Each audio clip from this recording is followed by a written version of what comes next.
তো আসলে সৌদি আরবে যখন আমি আসলে আইছিলাম হচ্ছে লেবারি বিষয়। আমি আবার বাংলাদেশে গাড়ি চালাইছি, ঠিক আছে। পরে ওইখান থেকে আমি ড্রাইভিং লাইসেন্স বানাইলাম। যখন একটা কাস্টমার গাড়ি লাগে, এই গাড়িটা নিয়ে কাস্টমারকে দেই।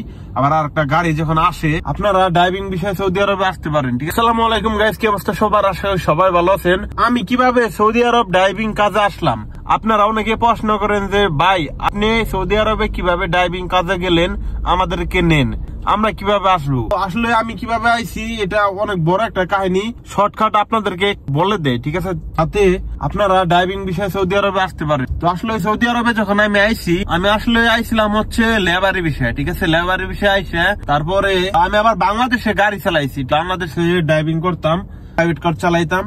তো এখানে গাড়ি চালানোর পরে একটু অভিজ্ঞতা ছিল আমার, বাংলাদেশের লাইসেন্স আছিল।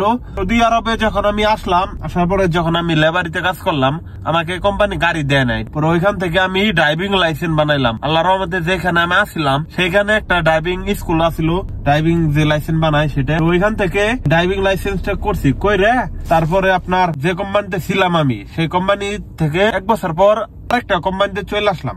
আসার পরে তো এখানে ভাই আমি গাড়ি দেওয়ার কাজ করতাম। আপনারা অনেকে দেখছেন, এখানে 2 বছর আমি গাড়ি দেওয়ার কাজ করতাম। তারপরে ওইখানে ড্রাইভিং লাইসেন্স দিয়ে শুরু করে আমাকে গাড়ি দেওয়ার যে একটা গাড়ি, সেই গাড়ি আমাকে দিল আমার নামে করে। তো ওইটা আমি ম্যানুয়াল গিয়ার আছিল ওইটা, তো এরকম অটো গিয়ার ছিল না। তো ওইটা 2 বছর চালাইলাম। চালানোর পরে এই রিয়াদ সিটিতে আগে ছিলাম দাম্মাম আমি, ঠিক আছে। তো রিয়াদ সিটিতে আসার পরে গাড়িগুলি চালাই একটু অভিজ্ঞতা হয়েছে, রিয়াদ সিটি চিনলাম। তারপরে আমি যে কোম্পানিতে গাড়ি দেওয়ার কাজ করতাম সেই কোম্পানির মদিরে বললাম যে মদির আমি গাড়ি দেওয়ার কাজ করবো না, আর গাড়ি দেওয়ার কাজ আমার আর ভালো লাগে না, অনেক কষ্ট। পরে আমারে রেন্টিকার কোম্পানিতে মদিরের সাথে কথা বললে, মানে আমি যে কোম্পানিতে ছিলাম গাড়ি দেওয়ার আর রেন্টিকার কোম্পানি দুইজন একই, মানে কোম্পানি একটাই, ঠিক আছে, খালি কাম ভিন্ন আর কি।